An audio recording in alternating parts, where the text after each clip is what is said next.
एक महिला जिसका पति पिछले 4 साल से सऊदी में काम कर रहा है ताकि वो वहाँ पे पैसे कमा सके और वहाँ से पैसे अपने घर भेज सके ताकि उसकी पत्नी, उसकी बच्ची, उसके माता पिता अपना गुजर बसर कर सकें। लेकिन अचानक से दोस्तों क्या होता है, पति पिछले 4 साल से सऊदी में है, ये यहाँ पे अपने सास ससुर के साथ रहती है। लेकिन होता क्या है दोस्तों, ये महिला अचानक से गर्भवती हो जाती है। और जब ये गर्भवती होती है, इस महिला को जैसे ही पता चलता है कि ये गर्भवती है, इसके कुछ ही दिन बाद अचानक से इसकी मौत हो जाती है। और इसकी मौत कैसे हुई दोस्तों, ये अगर आप जानेंगे तो आप भी चौंक जाएंगे। दोस्तों आज की कहानी से हम यही जानेंगे कि आखिर ये महिला मरी कैसे और इसे गर्भवती किया तो किसने किया, क्योंकि इसका पति पिछले 4 सालों से सऊदी में काम कर रहा है। दोस्तों जैसे ही इस केस का खुलासा हुआ तो वहाँ के सभी लोग चौंक गए कि ऐसा भी हो सकता है। दोस्तों आज की कहानी शुरू करूंगा उससे पहले मैं बस आपसे यही कहना चाहूँगा कि अगर आप मेरे चैनल पर नए हैं तो चैनल को जल्दी से सब्सक्राइब कर दीजिएगा ताकि रोजाना शाम को 8 बजे मैं आपके लिए एक सच्ची घटना की कहानी लेकर आ सकूं। नमस्कार दोस्तों, मैं गौरव शर्मा और आप देख रहे हैं गौरव शर्मा सफ़र। दोस्तों आज की जो सच्ची घटना मैं आपको सुनाने जा रहा हूँ, ये सच्ची घटना शुरू होती है उत्तर प्रदेश के प्रतापगढ़ जिले से। दरअसल यहाँ पे एक थाना लगता है, उस थाने का नाम है थाना लालगंज। और लालगंज थाना क्षेत्र के अंतर्गत ही एक रोड आता है जिसका नाम है कलंकारक रोड। और वहीं पे एक बस स्टॉप है और बस स्टॉप के थोड़ी ही पीछे कुछ खेत हैं। दरअसल दोस्तों मैं बात कर रहा हूँ 2 अप्रैल 2025 की देर शाम की। होता क्या है, गांव के किसान जो होते हैं अपने खेतों पे से अपने घर की ओर जा रहे होते हैं। जब वो घर की ओर जा रहे होते हैं तो वो खेतों में एक आकृति देखते हैं, एक कपड़ा सा कुछ देखते हैं। तो उनमें से एक किसान क्या करता है, उसके नज़दीक जाके देखता है कि ये क्या चीज़ है। और जैसे ही वो किसान नज़दीक जाता है तो उस जगह को देखकर उसके पैरों के नीचे से ज़मीन खिसक जाती है और उसके मुंह में से चीख निकल जाती है। दरअसल दोस्तों वहाँ पे एक महिला की लाश पड़ी हुई होती है। और जैसे ही ये किसान जोर से चीखता है, चिल्लाता है, तो उसके आसपास के जितने भी किसान होते हैं तुरंत उसके पास जाते हैं और उस महिला को देखने लगते हैं। वो लोग अंदाज़ा लगा रहे होते हैं कि इस महिला के साथ में बलात्कार हुआ है, कोई कहता है कि इसकी हत्या कर दी गई है। अब इतनी ही देर में दोस्तों क्या होता है, कोई तुरंत पुलिस को फ़ोन कर देता है और थाना लालगंज की पुलिस कुछ ही देर में वहाँ पर पहुँच जाती है। पुलिस वाले देखते हैं कि वहाँ पे एक महिला की लाश पड़ी हुई है जो कि खून में लथपथ है। अब पुलिस वाले क्या करते हैं, आसपास के सारे खेतों को छान मारते हैं कि कहीं ऐसा तो नहीं है इस महिला के साथ बलात्कार किया गया हो, उसके बाद इसकी हत्या की गई हो, कोई सबूत मिल जाए, कोई कागज़ मिल जाए, कोई आईडी मिल जाए। लेकिन पुलिस को वहाँ पे कुछ भी नहीं मिला। उस महिला के ऊपर कोई भी निशान नहीं था, कोई नाम नहीं लिखा हुआ था, कोई आईडी नहीं थी, कुछ भी नहीं था। अब पुलिस वाले भी ये सोचने पर मजबूर हो जाते हैं कि आखिर ये महिला है तो कौन है। अब उस महिला को देखकर ये लग रहा था कि इस महिला की हत्या कहीं और की गई है और उसे यहाँ पर लेके आया गया है और उसको यहाँ पे ठिकाने लगाया गया है। इसीलिए दोस्तों पुलिस वाले क्या करते हैं, उस महिला की लाश को कब्जे में ले लेते हैं और उसे पोस्टमार्टम के लिए भेज देते हैं। और इधर में जो उसके फोटोग्राफी होती है, जितने भी आसपास के थाने होते हैं, चौकियाँ होती हैं, सब जगह सर्कुलेट कर दी जाती हैं कि यहाँ पे आसपास में कहीं पे भी किसी न किसी महिला की तो मिसिंग की रिपोर्ट लिखाई गई होगी। अगर ये महिला आसपास की है तो आसपास के थानों में ही रिपोर्ट लिखाई गई होगी। और दोस्तों इधर में फ़ोटो सर्कुलेट हो रही होती है और इधर इस महिला का पोस्टमार्टम हो रहा होता है। अब दोस्तों पोस्टमार्टम की रिपोर्ट सामने आती है और उस पोस्टमार्टम की रिपोर्ट में पता चलता है कि ये महिला जो है वो 4 महीने की गर्भवती थी और इसका गर्भपात कराया जा रहा था। और गर्भपात करते समय ब्लीडिंग कुछ ज़्यादा हो गई और ब्लीडिंग ज़्यादा होने की वजह से ही इस महिला की मौत हुई है। अब दोस्तों इस महिला के बारे में सारी जानकारी तो पता चल गई कि ये महिला 4 महीने की गर्भवती थी और इसका गर्भपात करते समय इसकी मौत हो गई है और उसके बाद ही इसकी लाश को ठिकाने लगाने के लिए खेत में फेंका गया है। अब इतनी ही देर में पुलिस को पता चल जाती है कि इस महिला की मिसिंग रिपोर्ट भी लिखाई गई है, और वो मिसिंग रिपोर्ट लिखाई गई है थाना अंतु में।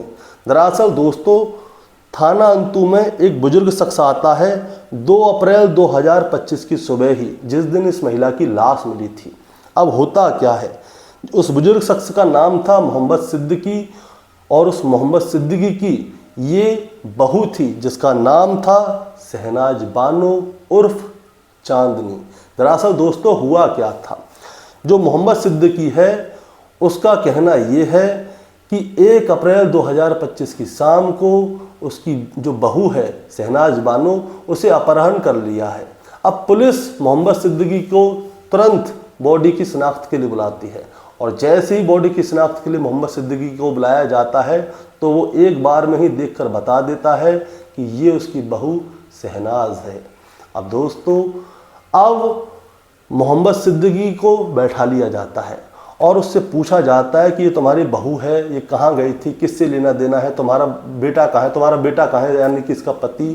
तब मोहम्मद सिद्दीकी की शुरू से लेकर आखिर तक की कहानी सुनाता है। दोस्तों, जो शहनाज है उसकी शादी आज से 5 साल पहले इसके बेटे के साथ हुई थी। अब हुआ क्या था दोस्तों, मैं आपको शुरू से लेकर आखिर तक बताता हूँ। दरअसल अंतु थाना क्षेत्र के ही जगदीशपुर गांव की सभा के ही रहने वाला इसका बेटा है। इसका नाम है मकबूल अहमद, और उसकी शादी आज से 5 साल पहले मानिकपुर थाना क्षेत्र के रामदयाल का पूर्वा की रहने वाली शहनाज उर्फ चांदनी से हुई थी, और इनकी दोनों की एक 4 साल की बेटी भी है। शादी के 1 साल बाद ही जो मकबूल है वो पैसे कमाने के लिए सऊदी चला जाता है, और वहाँ पे वो टेलरगिरी का काम करता है, यानी कि वहाँ पे वो कपड़े सिलता है, और वहीं से वो पैसे कमाता है और अपने घर पे भेजता है, और सारी चीज़ें सही सही चल रही थी।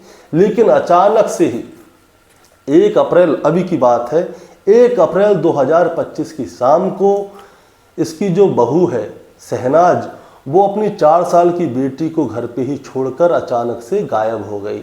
अब अचानक से गायब हो गई, जब वो नहीं मिली तो वो सुबह जाके मोहम्मद सिद्दीकी की थाने में जाके रिपोर्ट लिखाता है कि ऐसे ऐसे करके मेरी बहू गायब है, हो सकता है किसी ने इसका अपहरण कर लिया हो। अब दोस्तों क्या होता है, अब पुलिस वाले क्या करते हैं, जो शहनाज है उसका मोबाइल लेते हैं और उसकी कॉल डिटेल निकलवाते हैं कि ये शहनाज किससे कितनी कितनी देर तक कहाँ कहाँ बात करती है। और जब शहनाज की कॉल डिटेल निकलती है तो उसमें एक नाम सामने आता है, और वो नाम है इरफान का। अब पुलिस ये जानकारी लेती है कि ये इरफान कौन है और शहनाज से इसका क्या लेना देना है, और जिस दिन शहनाज की लाश पाई थी उससे 1 दिन पहले तक इरफान की शहनाज से बात हुई है, उसके बाद कोई भी फ़ोन वगैरह उसने नहीं किया है।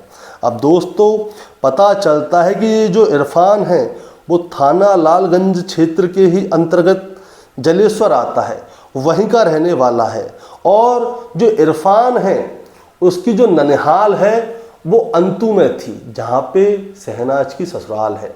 अब तुरंत क्या किया जाता है, इरफान के घर पे जाया जाता है, उसको पकड़ा जाता है और थाने में लाकर बैठा लिया जाता है।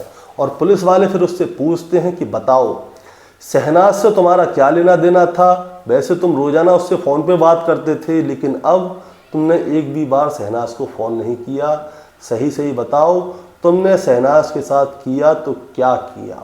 अब जो इरफान है वो पुलिस वालों को देख के ऐसे ही डर जाता है, और वो तुरंत साफ कह देता है कि साहब मैंने कुछ नहीं किया, मैंने उसकी हत्या नहीं की। अब हत्या करने वाली बात आती है तो पुलिस वालों को उसके ऊपर पूरा शक हो जाता है, और फिर प्रेम पूर्वक पुलिस वाले उससे बात करते हैं, और उसके बाद जैसे ही प्रेम पूर्वक पुलिस वाले उससे बात करते हैं वैसे ही इरफान शुरू से लेकर आखिर तक की पूरी कहानी बताता है। दरअसल दोस्तों होता क्या है, आज से लगभग 4 साल पहले जो मकबूल है शहनाज का पति, वो पैसे कमाने के लिए सऊदी चला जाता है, और उसके पास लगभग एक साल की बच्ची होती है। अब शहनाज उस बच्ची को खिलाती रहती थी। इसके नज़दीक में ही 1-2 मकान छोड़कर ही जो इरफान है उसकी ननिहाल थी। तो 4 साल पहले की बात है, जो इरफान है वो अपनी ननिहाल गया हुआ था। अब ननिहाल गया हुआ था तो वहाँ पे शहनाज और इरफान की आंखें मिल जाती हैं। आंखें मिल जाती हैं तो आंखें चमक जाती हैं और उसके बाद में इन दोनों की दोस्ती हो जाती है और दोस्ती होने के बाद में इन दोनों का प्रेम प्रसंग हो जाता है।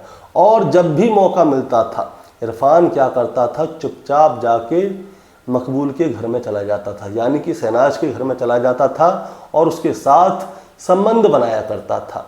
अब वो शुरुआत में तो प्रोटेक्शन यूज़ किया करता था, लेकिन बाद में क्या हुआ, जब ये चीज़ कंटिन्यू होने लगी, प्यार चरम पे चढ़ने लगा, इनका इन दोनों की मोहब्बत जो है चरम पे चढ़ने लगी, तो इन दोनों ने प्रोटेक्शन इस्तेमाल करना बंद कर दिया। अब जब प्रोटेक्शन इस्तेमाल करना बंद कर दिया, इसके बाद में क्या होता है, अब अचानक से इरफान को पता चलता है कि जो शहनाज है वो 4 महीने की गर्भवती हो गई है। अब गर्भवती हो गई है और 4 महीने की हो गई है, 1-2 महीने की हो तो दिक्कत नहीं होती, लेकिन 4 महीने की हो गई है तो बहुत ज़्यादा दिक्कत हो जाती है। अब शहनाज भी परेशान होती है, इरफान भी परेशान होता है। अब ये दोनों मिलके क्या तय करते हैं, मिलके तय करते हैं कि ये जो बच्चा है, जो गर्भ है, इसको गिरा दिया जाए। इसके बाद में इरफान जो है वो शहनाज से शादी कर लेगा, क्योंकि अगर वो गर्भ के साथ ही उससे शादी करेगा तो इरफान के घर वाले इसको एक्सेप्ट नहीं करेंगे। इसीलिए पहले इस बच्चे को गिराया जाए, उसके बाद में मैं तुमसे शादी कर लूँगा। अब शहनाज भी उसकी बातों में आ जाती है। अब वो कहती है कि इस बच्चे को कैसे गिराऊँ, कहाँ गिराऊँ।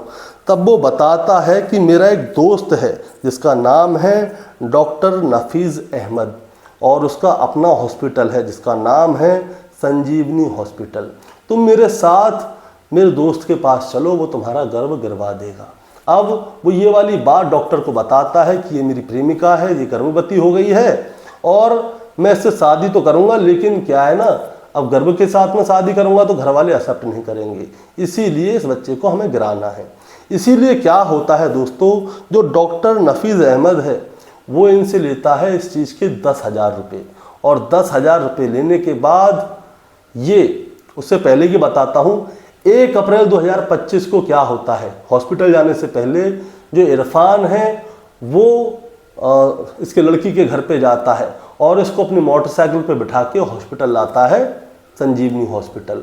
वहाँ पे डॉक्टर नफीज़ अहमद को 10,000 रुपये दिए जाते हैं और वहीं पे कल्पना अल्ट्रासाउंड है, उसमें इसका अल्ट्रासाउंड होता है। इसके बाद ये दोनों ही लोग प्लानिंग करते हैं, कल्पना अल्ट्रासाउंड और संजीवनी हॉस्पिटल वाले ये क्या करते हैं, मिलके जो शहनाज है उसका गर्भपात कराते हैं। और जब ये लोग उसका गर्भपात करा रहे होते हैं दवाइयों से और जो भी वहाँ पे जो मशीनें हैं उनसे जो भी कर रहे होंगे, उसी दौरान क्या होता है, जो शहनाज है उसके ब्लीडिंग होने लगती है और ब्लीडिंग इतनी ज़्यादा हो जाती है कि शहनाज की सांसें रुक जाती हैं। और जैसे ही शहनाज की सांसें रुकती हैं तभी दोस्तों क्या होता है, ये जो डॉक्टर है नफीज़ अहमद, ये इरफान के पास और इरफान से कहता है कि शहनाज की सांसें रुक गई हैं और वो मर चुकी है। अब जैसे ही ये वाली बात सामने आती है कि शहनाज मर गई है तो इरफान के पैरों के नीचे से ज़मीन खिसक जाती है। अब वो कहता है कि क्या करें, इसको कहाँ लेके जाएं, अब तो हम फंस जाएंगे। इसके बाद जो नफीज़ अहमद डॉक्टर है और इरफान, ये दोनों क्या करते हैं दोस्तों, शहनाज की लाश को उठाते हैं, मोटरसाइकिल पे रखते हैं और यहाँ से कई किलोमीटर दूर जो गेहूं के खेत आते हैं वहाँ पे जाकर फेंक कर आ जाते हैं। ये सोचते हैं कि ये पकड़े नहीं जाएंगे क्योंकि शहनाज के पास कोई भी सबूत नहीं है, लेकिन दोस्तों ये दोनों पकड़े जा चुके हैं। अब इनके खिलाफ गैर इरादतन हत्या का केस दर्ज करके इन दोनों को जेल भेज दिया गया है और इनका जो हॉस्पिटल है संजीवनी हॉस्पिटल उसको सील कर दिया गया है और कल्पना अल्ट्रासाउंड के ऑनर जो हैं उनको भी गिरफ्तार कर दिया गया है और अब इन सभी के खिलाफ बहुत ही सख्त कार्रवाई कराई जा रही है। अब दोस्तों इधर तो ये सब कुछ हो गया, अब जो उधर है मोहम्मद सिद्दीकी के घर में यानी कि शहनाज के घर में जब ये वाली बात पता चली कि शहनाज 4 महीने की गर्भवती है तो मोहम्मद सिद्दीकी और उसका बेटा जो मकबूल है, जो कि सऊदी में काम करता था, तब उसे पता चला कि उसकी पत्नी मर गई है, तो वो सऊदी से दौड़ा दौड़ा घर पे आया था, वो भी घर पे ही था। उसे ये वाली बात पता चलती है तो इन सभी के पैरों के नीचे से ज़मीन खिसक जाती है कि जो मकबूल है वो सऊदी में रह के अपने परिवार के लिए पैसे कमा रहा था और इधर उसकी पत्नी शहनाज उसे धोखा दे रही थी और गुरछले उड़ा रही थी, तो उसको भी ये बात सहन नहीं हो रही है। दोस्तों, इस कहानी को सुनाने का मतलब आपको परेशान करना है, विचलित करना बिल्कुल नहीं है, बस आपको बताना है और जताना है। बताना ये है कि कल भी मैंने कहा था कि जितने भी मर्डर हो रहे हैं, पत्नियां करवा रही हैं, वो उनके जितने भी पति हैं वो बाहर काम करते हैं। मैं आपको पिछले 2 हफ्तों से कहानियां सुना रहा हूँ। उन सभी के पति बाहर काम करते थे, उनका कोई प्रेमी बना और प्रेमी के साथ में मिलकर उन्होंने अपने पति की हत्या कर दी। यहाँ पे पति जो है सऊदी में रहता था और अब पत्नी जो है वो गर्भवती हो गई। अब गर्भवती हो गई तो उसका गर्भपात कराने की सोची और गर्भपात कराने की सोची तो ब्लीडिंग ज़्यादा हो गई, उसकी वजह से पत्नी खुद मर गई। दोस्तों, ये सारी कहानी बस हमें एक ही इंडिकेशन देती हैं कि अपनी पत्नी को भरपूर समय दीजिए, कहीं ऐसा ना हो अगली कहानी किसी और की हो और वो मैं ही सुना रहा हूँ। दोस्तों, आपका क्या कहना है इस कहानी के बारे में, आप जरा हमें कमेंट में बताएं। चैनल पे नए हैं तो सब्सक्राइब करके जाएं ताकि रोजाना शाम को 8 बजे मैं आपके लिए एक सच्ची घटना की कहानी लेकर आ सकूं। नमस्कार।